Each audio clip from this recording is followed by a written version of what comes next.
Beyond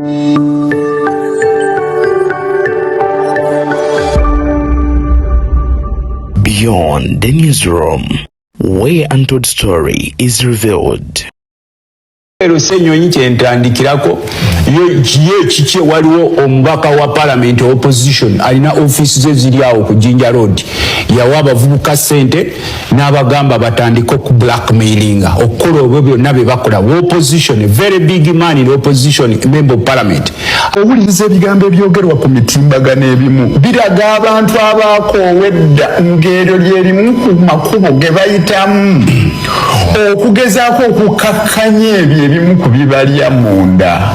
Sente mmeka tukimanyi walya kamunsa lusanvu 1.7 billion obukadde 107 bwe walya tukubuuza walya zaaki ani yazikuwa baali bakuwa zaaki kulemye okunnyonnyola toli mu kubuulira abantu mbunalidde era toli mu kwegaana kuba naawe okimanyi tonnagaanako mbu tonnalya ku ssente gwe munnayuganda agenda mu maaso n'okubeera nga ongoberera ku mukutu guno gwa Beyond the Newsroom njagala okubeera nga nkutegeeza nti bwe tukogerera kati embwa emmekese emberenge oba oliawo abadde amanyikiddwa ennyo munnamawulire mugenda maaso n'okubeera nga akuba Lope Joel Ssenyonyi amanyikiddwa nga Dean Lwowasava ebibye nno byongedde okubijja oluvannyuma lwa Joel Ssenyonyi okubeera nga addukira mu kooti okusinziira ku balooya be ng'empapula zino agenze maaso n'okuzifuna kakati wiiki nnamba olunaku olwaleero Honorable Lutemaguze Ssemakula avuddeyo n'aleeta bwino alumika musajja mukulu ono okugenda maaso okubeera nga agenda maaso n'okubeera nga mwana twalina abamuwa ensimbi okugenda maaso n'okubeera nga tatana erinnya lya Lope Joel Ssenyonyi bingi byenkuleetedde naye osaana ogende maaso n'okubeera nga obyerabirako apwerabizibwa bula nkusaba n'obwombeefu obw'ekika ekya waggulu ennyo nnyini ddala vidiyo eno soko gimpere like etambulire ddala etuuke ne kweyo omulala eyandyagadde ogenda mu maaso n'okubeera nga agifuna njagala okujjukiza nti Sheikh Ashraf Dembe ye musomi w'edduwa agenda okubeera nga akuyamba ebizibu ebikuli obukiika ng'omwana aloga nnyina amukubireko ku simu esembe y'okuminemu awo ku screen yajagera maaso n'okubeera nga akukolako gwe yasubscribing edda ku mukutu guno kyokola kya muwendo mungi nnyo nnyini ddala.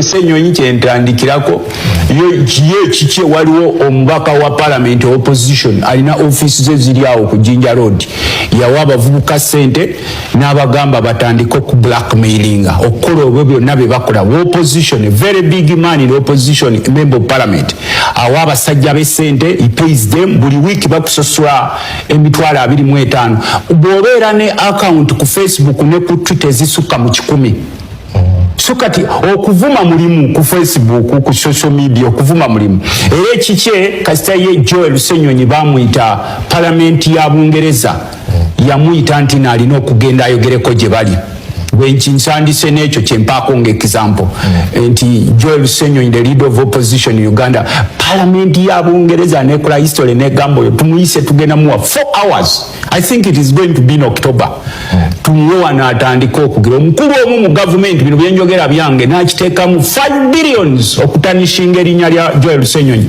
blackmail and propaganda era ebyo byonna bye mulaba omuvubuka omwagula page 10 abalameka they pay them go and do blackmail and propaganda specifically on targeted individuals we bifunga Ssenyonyi byayingiramu just gwe mpaka example kuba ye mukulembeze wange ekyali leader of opposition bukya Ssenyonyi afuuka leader of opposition gwafuuka musango musajja atusimanyi oba alya n'okulya emmere mukube yayingirira ekifo kyaffe Ssenyonyi mukube twali tetwetege mukube Ssenyonyi ne gwosanga eyo n'omubuuza duno kati waliwo gwe bagamba kongereyo nakasalamu naga kongereyo nawe kongero nosanga omuntu nga apromotinga nekyatamanyiko Abaganda nga bwe bagenda mu maaso ne balugera nti ennaku z'omubbi zibaana zokka oba oliawo n'ebyaddiini awo bigenze mu maaso n'okubeera nga bituuka kakati nno gwali eyo oyinza okuba nga tomanyi biki byazaakola wabula nzikiriza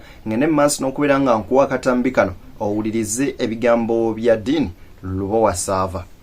Nakuwulidde obuuza abantu mbubikulemye okutegeera mbu sente tugamba akawumbi tugamba akamu ebina tugamba akamu olusanvu tetukubuuza sente mmeka tukimanyi walya kamunsa lusanvu 1.7 billion obukadde 107 bwe walya tukubuuza walya zaaki ani yazikuwa baali bakuwa zaaki kulemye okunnyonnyola toli mu kubuulira abantu mbunalidde era toli mu kwegaana kuba naawe okimanyi tonnagaanako mbu tonnalya ku ssente wabula oli mu kugamba abantu mbu sibitegeera eddoboozi eryo njagala balituzannyire ng'oyogera kuba wabadde ku tvm omuntu yenna bw'agamba nti Ssenyonyi naye bamuwa ssente tumala gakyogera okiinako bwino ki naye nekyo kankinnyonnyole munnange bw'olwanyisa enguzi nayo ekulwanyisa kati oyo propaganda abamuyisa ono si propaganda gano ge mazima amatuufu oyagala kwenkana abasajja babidde eggwanga lino myaka 4 gozobidde mu kujjukujju myaka 2 obujulizi bw'oyagala nkwe sigenda bukuteera wano tugenda busanga mu kooti gwe naawe tubuulire ssente wazijjawa jangu tusisinkane mu kooti mukaguli njagala oyimirire wali nange nyimirire wali tugasimbagane bese kakati nnono alumiriza Joel Ssenyonyi okulya 1.7 billion Joel Ssenyonyi ng'avunaanibwa nno ki gwa kubeera nga mbu yabulankanya yali enguzi okuzikiza omusango Kosase omusango nga kyakulira akakiiko akakosase ogwali ogwa wali eri ogwa Aviation Authority oba ku kisaawe ky'ennyonyi ono nno nga mwemuli eyali omukulu wa Uganda Airlines amanyikiddwako omukyalo oyo amanyikiddwako nga bamutulaki era nkusaba vidiyo eno ogirabe ensonga nga bwe zaali nga Joel Ssenyonyi akazaakaza omukyala bamutulaki nga mbuuza by'okola wabisoma ng'ekituufu kiri nti amaaso zentengo kubanga ebyo byonna kambikuwa birabe.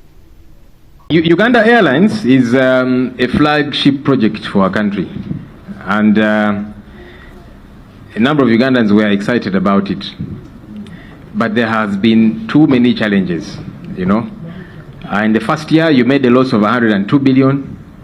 In the second year, you made a loss of 164 billion. This year, you have made a loss of 232 billion.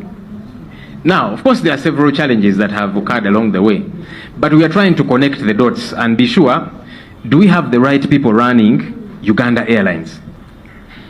We are struggling to answer that question in the affirmative. The qualifications, a degree, and then postgraduate training, whether it's postgraduate diploma, master's, and above, the CEO only has a bachelor's degree.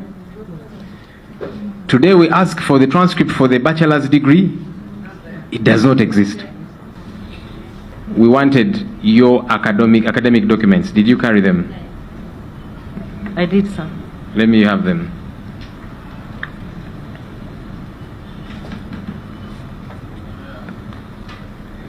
Bachelor's degree in social works and social administration. Actually, I haven't picked it. Huh?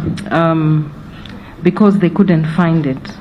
I graduated, if you notice, the year. So when I went to Makerere, they couldn't find it. So they gave me some time to bring the transcript. Yeah. You graduated in 1994. Yes. We are in 2022. True. And you're saying that Makerere could not find, up to now, apparently they cannot, your transcript. No, they cannot find our, for our year, there's been a lot of movement. Nga bw'olidde omukyalo ono annyonnyola nti ye Lope Joel Ssenyonyi nti munnaye empapula z'omukyalo ono zaasigala Makerere era tebamanyi na kumanya nti ludda waaje ziri naye nga kino nno kitutte kumpi emyaka 25 bukyanga ava Makerere. So from what I was told was that they could not trace the file where our year transcripts were. But I can get. And you are comfortable because it's 1994 we are talking about. No, I'm Madam not comfortable. Jennifer. No, I'm not, and I've been there a few times, and they are still searching.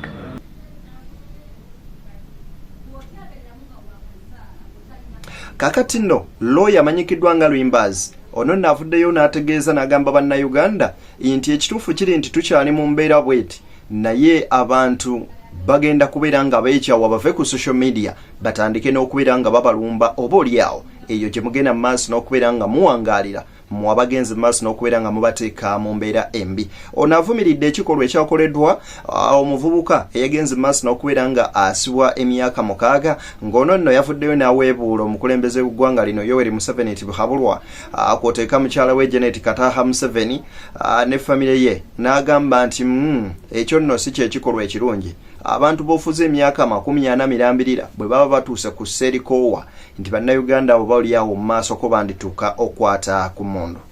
Owuliriza ebigambo ebyogerwa ku mitimbagano ebimu biraga abantu abakoowedda ng'eryo lyerimu ku makubo ge bayitamu okugezaako okukakkanya ebyo ebimu ku bibalya munda. Bayibuli egamba nti ekijjula emmeeme akamwa kye koogera. Amazzi ng'oyagala okugatangira tozimba kikomera osima bufulejje we ganaayita. Olowooza nti bwe munaabamalira mu makomera ne mubajja ku social media kuno obufuzi bwammwe ne busigala nga bubi. Temulowooza nti nno bajja kuva ku by'okubavuma bajje babalumbe physically. Ngamba abavubuka be mufuga obubi abatalina mirimu. Akanako nsonga nkulu eyeetaaga okulowoozaako. Olowooza lwaki oli yalibadde asiba ku mpagi okutya n'alumba akulembera eggwanga n'alumbirako mukyala we n'alumba abaana be ng'abagamba ebigambo ebizitowa ebyenkadda. Kiki ekyo ekimuvuga? Tolowooza nti wampisa nnungi okusinga oyo eyajjayo emmundu ng'akooye nattabusi oba onfuna? Tukwate bulungi ensonga ezo. Njagala okubuulira kino ekigambo ate kikyali kituuza kuba mu Uganda tetunnaba na kugula masimu gawera.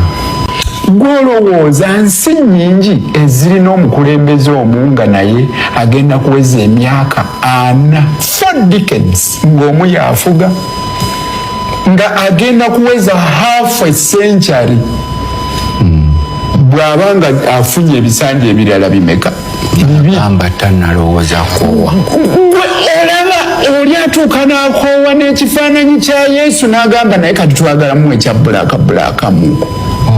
Kati era nze nnina obweraliikirivu. Bano boolaba abamu abakwatibwa ng'oyo gw'oyogerako gwe basalidde emyaka 6 bamukutte lwakwogera, bamusibye lwakwogera bwogezi bigambo.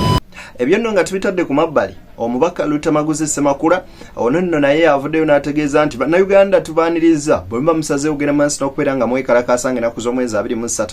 Wabula nze nja kudduka neeyongereyo sinagagenda mu maaso nakubeera nga nkuwa abantu kubanga bannayuganda bwe batuuse kati ekituufu kiri nti banyiivu nnyo nnyini ddala.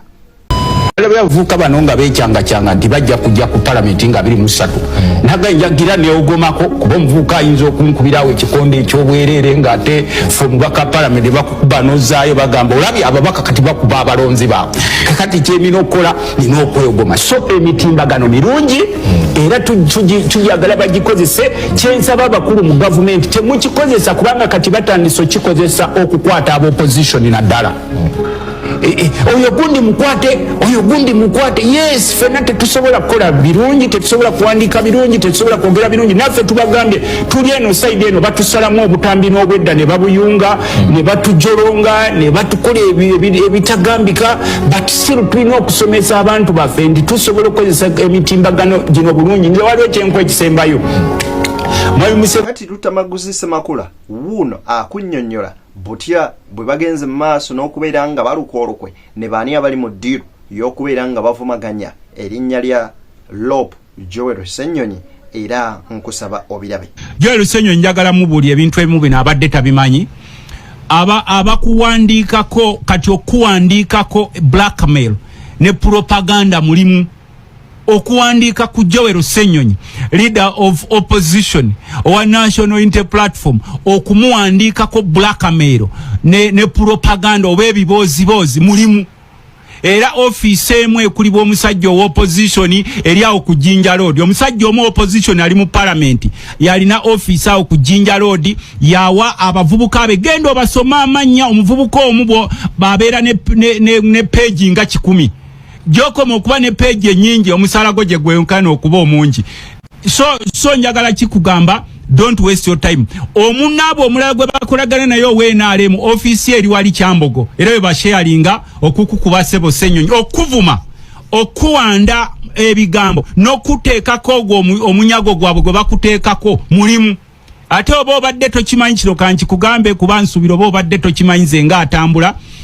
Gavumenti ya Bungereza Parliament ya Bungereza gye bayita House of Lords kasita yakola ebyafaayo negamba twetaaga leader of opposition that younger man Joel Ssenyonyi ajje tumuwe saawa nnya mu palamenti y'e Bungereza ya House of Lords.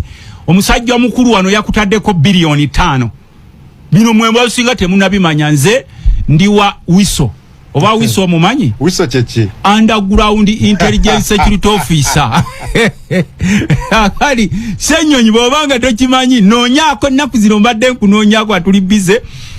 Kasita Bungereza yakwita ogende owebwino bwa bamuyita mu House of Lords Parliament yabo. Awebwino kubigenda maaso. Kubigenda maaso mu Uganda musajja mukulu yakutaddeko bilioni 5 ezikukiga enziro oleme kugenda Bungereza oba ogende Bungereza nga bekyusiza. Bw'oba oyagala kumanya noonyaako era nkunoonya ofiisi ey'omulala omusajja kuba ya opposition ali ku parliament eri awo ku Jinja Road awa abavubuka ssente buli wiiki bakuwa emitwalo 25 bw'oba olina Facebook accounts ne Twitter esukka mu 10. Ofiisi ey'okubiri eri Kyambogo y'abasajja b'NRM ne PLU bye bafumbira ebyo ne banaabala. So don't waste your time. Fe tumanyi whatever is happening. Tumanyi ne sente ze bakutaddeko kukukuba. Omuganda agamba nti akatali kabbe amagumba olya osuula mu mulyango. Kati babatadde mu diversions ezo nyingi nnyo. Ezo diversions fe tuzimanyi nze nkugambye nti bamutaddeko ne bilioni 5. Kasita parliament ya Bungereza House of Lords kasita yakola ebyafaayo ne bagamba that young man the leader of opposition of Uganda in Parliament of Uganda tumwetaaga jwa bamuwe saawa nnya gy'alina okugenda e Bungereza. I think alina kugendayo mu mwezi gwa mwenda oba ogw'ekkumi. Era for 2 months bagenda kubanga blackmailinga Ssenyonyi 5 billion on you. Why? Because the Parliament of UK, Parliament of England, Parliament of Britain, which is called House of Lords, invited you to go and address them 4 hours. Beyond the Newsroom kwe mukutu nkusaba subscribing, liking, sharing akumata 10 mpera mubere bulungi banywanyi atera oboli yawo mweraba.